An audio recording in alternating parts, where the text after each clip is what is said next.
Tapmacalar.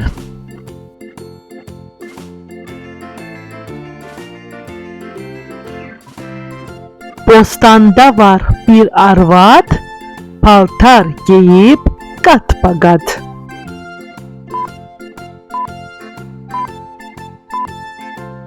Kələm, düzdür dostlar.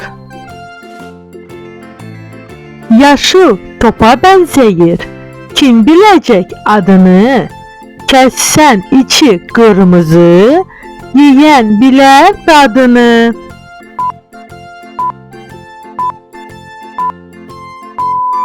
Düzdür dostlar, elbette ki karpuz. Yapışıp birbirine bir yumruğa benzeyir. Tadı yaman acıdır, yemekleri bezeyir. Tapın görək.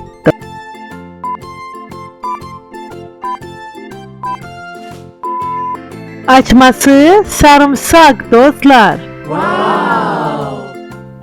Suya katsalar beni, tadı şirin olacak. Üzümde toz kimiyem, bakın rengim ağappaq.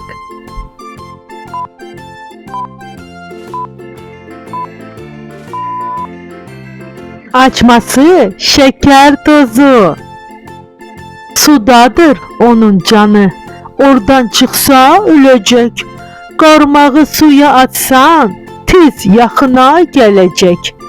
Fikirləşin dostlar.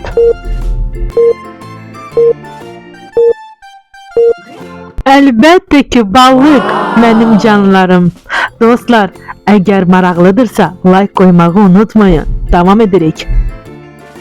Qışda bir yorğan kimi örter torpaq üstünü.